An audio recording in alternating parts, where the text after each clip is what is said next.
Praise be to God. கிறிஸ்துவுக்குள் மிகவும் பிரியமானவர்களே, உங்கள் அனைவருக்கும் இயேசு கிறிஸ்துவின் இனிய நாமத்தில் என்னுடைய அன்பின் வாழ்த்துக்கள். இந்த நாளிலேயும் கர்த்தர் நம்மோடு பேசுகிறார். ஆமென். கர்த்தரை சேவிக்கிறது நம்முடைய வாழ்க்கையிலே மிகவும் பெரிதான பாக்கியமாக இருக்கிறது. ஆனால் நாம் எப்படி தேவனாகிய கர்த்தரை சேவிக்க வேண்டும், எப்படி நாம் அவரை ஆராதிக்க வேண்டும், எப்படி நாம் அவரை தேடினால் அவர் நமக்கு காணப்படுவார் என்றெல்லாம் வேத புத்தகம் தெளிவாக நமக்கு கற்றுக் கொடுக்கிறது. வாசிப்போம். நாளாகமத்தின் 1 புஸ்தகம் 1 நாளாகமம் 28 அதிகாரம் அதனுடைய 9 வசனத்திலே தாவீது ராஜா தன்னுடைய குமாரனை பார்த்து இப்படியாக சொல்லுகிறார்: என் குமாரனாகிய சாலோமோனே, நீ உன் பிதாவின் தேவனை அறிந்து அவரை உத்தம இருதயத்தோடும் உற்சாக மனதோடும் சேவி. கர்த்தர் எல்லா இருதயங்களையும் ஆராய்ந்து நினைவுகளின் தோற்றங்கள் எல்லாம் அறிகிறார்.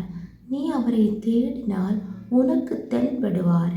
நீ அவரை விட்டுவிட்டால் அவர் உன்னை என்றைக்கும் கைவிடுவார். ஆமென். Praise the Lord. முதலாவதாக நாம் தேவனை அறிய வேண்டிய முறையிலே அறிய வேண்டும். இங்கே அவர் சொல்லுகிறார், நீ உன் பிதாவின் தேவனை அறிந்து.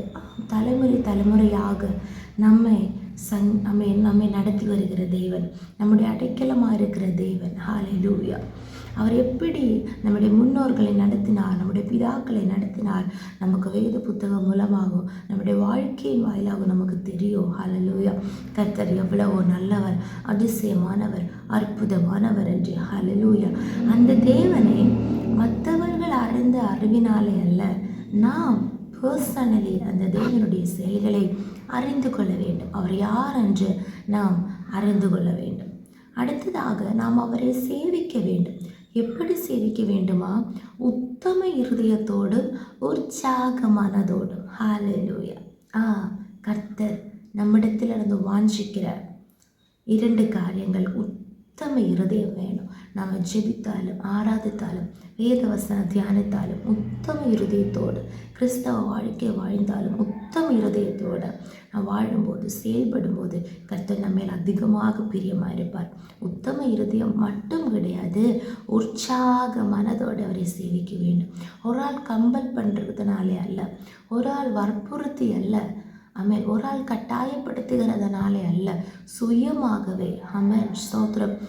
நாம் ஜெபிக்கணும், ஆராதிக்கணும் உற்சாகத்தோடு ஹல்லேலூயா. ஆகிய ஒரு எரிச்சல் உள்ளவர்களாக, அதாவது வைராக்கியம் உள்ளவர்களாக, அனல் உள்ளவர்களாக நாம் கர்த்தரை சேவிக்க வேண்டும். ஹல்லேலூயா. மட்டுமல்ல, அடுத்து வாசிக்கிறோம், நம்முடைய தேவனாகிய கர்த்தருடைய ஸ்தோத்திர ஒரு குவாலிட்டியை கர்த்தர் எல்லா இருதயங்களையும் ஆராய்கிறார்.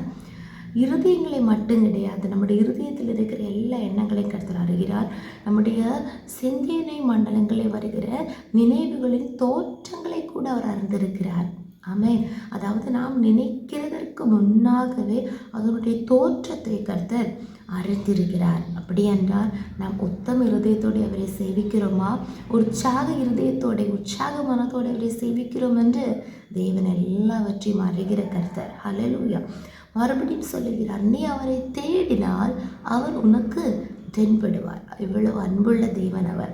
நாம் அவரை தேடும்போது நிச்சயமாகவே கர்த்தர் நமக்கு தென்படுவார். ஹல்லேலூயா. எதற்காக நாம் அவரை தேடுகிறோமோ, அவன் கர்த்தரை தேடின நாட்கள் எல்லாம் காரியம் வாய்க்க செய்தார் என்று வாசிக்கிறபடியே கர்த்தர் எல்லா காரியங்களும் வாய்க்க பண்ணுவார். நீ அவரை விட்டு விட்டால் அவர் உன்னை என்றைக்கும் கைவிடுவார். நாம் வாக்குத்தத்தங்கள் உள்ளவர்களாக இருக்கிறோம்.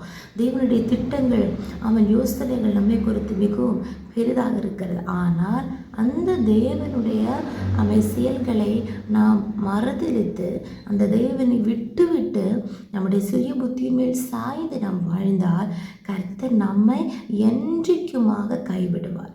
ஹல்லேலூயா. யாரெல்லாம் நம்முடைய கையை பிடித்தாலோ, யாரெல்லாம் நம்மை சேர்த்து கொண்டாலோ அந்த தேவன் நம்மை கைவிட்டார். ஹல்லேலூயா.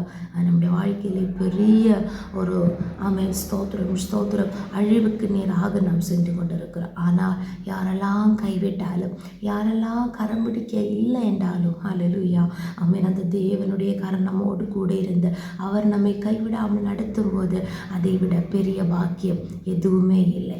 ஆதலால் இந்த நாளிலே இந்த வசனத்தின்படியாக நம்மை ஒப்பு கொடுப்போமாக. அறிய வேண்டிய முறையிலே தேவன் யார் என்று அறிவோமாக. சேவிக்க வேண்டிய முறையிலே உத்தம இருதயத்தோடு உற்சாக மனதோடு கர்த்தரை என்றைக்கும் சேவிப்போமாக. அவரை நல்ல மனதோடு முழு மனதோடு தேடுவோமாக. கர்த்தர் நமக்கு வெளிப்படுவார். ஹல்லேலூயா. ஒருபோது அவரை விட்டு விடாமல் அவரை பற்றி கொண்டு வாழ்வோமாக. கர்த்தர் நம்மை மேன்மேலும் ஆசீர்வதிப்பார். நம்மை கொண்ட அநேக காரியங்களை கர்த்தர் தொடங்குவார், முடிப்பார். ஹல்லேலூயா. ஜெபிப்போம். இயேசுப்பா ஸ்தோத்திரம். எங்களை அளவில்லாமல் இயேசு வழி நடத்துகிற எங்கள் அன்பின் பரலோக பிதாவே, ஆசீர்வதிக்கப்பட்டதான இந்த காலை வேளைக்காக நாங்கள் துதிக்கிறோம், ஸ்தோத்திரிக்கிறோம். ராஜா, நிறங்களுக்கு தந்த வசனத்திற்காக ஸ்தோத்திரம். அப்பா, எல்லா உள்ளங்களையும் இருதயத்தின் தோற்றங்களையும் அப்பா எண்ணங்களை நினைவுகளை தோற்றங்களையும் அறிந்திருக்கிறீர் கர்த்தா. உமக்கு மறைவாயிருக்கிற எதுவுமே இல்லை ராஜா. எசப்பா, உண்மை நாங்கள் அறிகிறோங்க தாவே.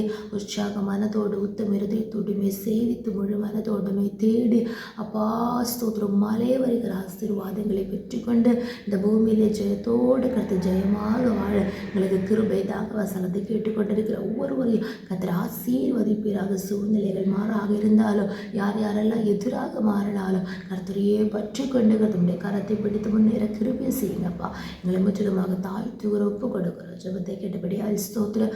இயேசு கிறிஸ்துவின் நாமத்தினாலே ஜெபிக்கிறோம். எங்கள் ஜெபத்தை கேளு நல்ல பிதாவே. ஆமென், ஆமென், ஆமென். கர்த்தர் இந்த வசனத்தின்படி நம்மை ஒருவரையும் ஆசீர்வதிப்பாராக. ஆமென்.